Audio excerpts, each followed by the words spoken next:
Good morning दोस्तों, स्वागत है आपका आज के मुख्य समाचारों में। जी हां दोस्तों, आपको यहां पर देखने को मिलेंगी सुबह से लेकर शाम तक की तमाम बड़ी खबरें मुख्य समाचार ब्रेकिंग न्यूज अपडेट्स के रूप में। तो चलिए दोस्तों, जान लेते हैं आज की पहली बड़ी खबर।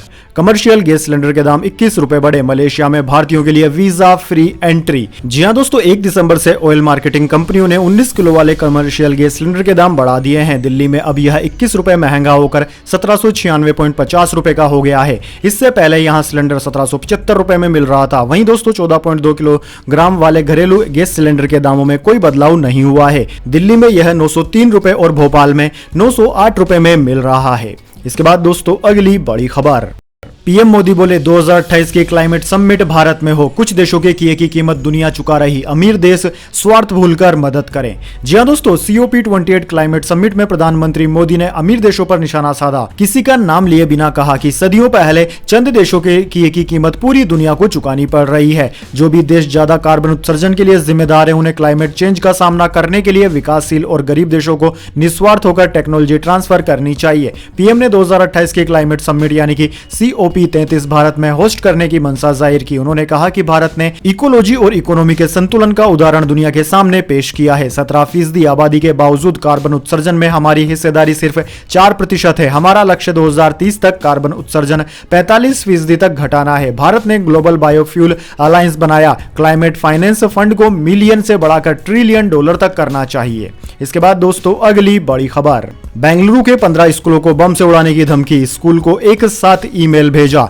बच्चे निकाले गए। डिप्टी सीएम बोले यह अफवाह थी। जी हां दोस्तों, कर्नाटक में बेंगलुरु के 15 प्राइवेट स्कूलों को बम से उड़ाने की धमकी मिली। यह धमकी शुक्रवार 1 दिसंबर को ईमेल के जरिए दी गई। सभी स्कूलों को एक साथ ईमेल आया जिसमें दावा किया गया कि स्कूल के अंदर बम रखे गए हैं। स्कूल प्रशासन ने पुलिस को तुरंत इसकी सूचना दी। पुलिस ने स्कूलों से स्टूडेंट्स और स्टाफ को बाहर निकाला और सर्च ऑपरेशन शुरू किया। मौके पर बम डिफ्यूज स्क्वाड, डॉग स्क्वाड और एंटी सेबोटाज टीम भी पहुंची। बम की सूचना पर पेरेंट्स अपने अपने बच्चों को लेने आ गए। इससे अफरा तफरी मच गई। हालांकि deputy CM DK Shiv Kumar ने ईमेल को अफवाह बताया। उन्होंने कहा कि घबराने की जरूरत नहीं है, हम 24 घंटे में आरोपियों को पकड़ लेंगे। इसके बाद दोस्तों अगली बड़ी खबर। इजराइल हमास में सीज फायर के बाद फिर छिड़ी जंग। IDF के हमलों में 109 लोगों के मारे जाने का दावा। दुबई में मोदी से मिले इजरायली राष्ट्रपति। जी हां दोस्तों, इजराइल हमास के बीच हफ्ते भर से सीज फायर के बाद फिर जंग शुरू हो गई है। हमास के कब्जे वाली गाजा पट्टी की हेल्थ मिनिस्ट्री के मुताबिक सीज फायर खत्म होने के बाद इजरायली डिफेंस फोर्सेज के हमलों में 109 लोग मारे गए, सैकड़ों लोग घायल हुए। BBC के मुताबिक इन दावों की पुष्टि नहीं की जा सकती। जंग में अब तक 14,800 लोगों की मौत हुई है, इनमें 6,000 बच्चे शामिल हैं। वहीं दोस्तों कतरी मीडिया हाउस अल जजीरा के मुताबिक कई इजरायली शहरों पर सुबह इस्लामिक जिहाद के मिलिट्री विंग अल कुद्दस ने हमला कर दिया। इजराइल ने अटैक के चलते उत्तरी इजराइल में 2 हाईवे बंद कर दिए हैं। साथ ही बॉर्डर वाले इलाकों में खेती के काम पर भी रोक लगा दी गई है। वहीं दोस्तों दूसरी तरफ दुबई में चल रहे COP28 क्लाइमेट समिट के दौरान इजरायली राष्ट्रपति इशाक हेरजोग से प्रधानमंत्री नरेंद्र मोदी ने मुलाकात की। इसके बाद दोस्तों अगली बड़ी खबर। CBSE बोर्ड की बड़ी खबर, 10वीं 12वीं में नहीं मिलेगी कोई रैंक या डिवीजन। जी हां दोस्तों, CBSE बोर्ड ने 10वीं और 12वीं परीक्षार्थियों के लिए अहम सूचना जारी की है। इसका नोटिफिकेशन केंद्रीय माध्यमिक शिक्षा बोर्ड की ऑफिशियल वेबसाइट cbsc.gov.in पर लगा दिया गया है। इसके मुताबिक साल 2024 में CBSE बोर्ड परीक्षा देने वाले स्टूडेंट्स को डिवीजन रैंक या एग्रीगेट मार्क्स नहीं दिए जाएंगे। नई शिक्षा नीति 2020 को लागू करने के लिए शिक्षा जगत में कई तरह के बदलाव किए जा रहे हैं। दोस्तों CBSE बोर्ड के इस कदम से बोर्ड परीक्षार्थियों पर रिजल्ट का कम प्रेशर रहेगा और वह अपनी तैयारी बेहतर तरीके से कर पाएंगे।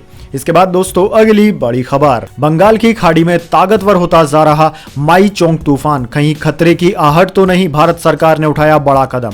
जी हां दोस्तों, कैबिनेट सचिव राजीव गौबा की अध्यक्षता में राष्ट्रीय संकट प्रबंधन समिति NCMC की आज बैठक हुई, जिसमें बंगाल की खाड़ी में आने वाले चक्रवात मिचोंग के लिए राज्य सरकारों और केंद्रीय मंत्रालयों विभागों की तैयारियों की समीक्षा की गई। भारतीय मौसम विज्ञान विभाग यानी कि इंडियन मेट्रोलॉजी डिपार्टमेंट के महानिदेशक ने समिति को चक्रवात माईचोंग की वर्तमान स्थिति के बारे में जानकारी दी। दक्षिण पूर्व और उससे सटे दक्षिण पश्चिम बंगाल की खाड़ी पर दबाव पिछले 6 घंटों के दौरान 13 किमी प्रति घंटे की गति से पश्चिम उत्तर पश्चिम की ओर बढ़ गया। इससे 2 तारीख तक गहरे दबाव में तब्दील होने और 3 दिसंबर के आसपास बंगाल की दक्षिण पश्चिम खाड़ी के ऊपर एक चक्रवाती तूफान में तब्दील होने की संभावना है। इसके अलावा यह उत्तर पश्चिम की ओर बढ़ेगा और 4 दिसंबर की दोपहर तक दक्षिण आंध्र प्रदेश और आसपास के उत्तरी तमिलनाडु तटों के पास पहुंच जाएगा।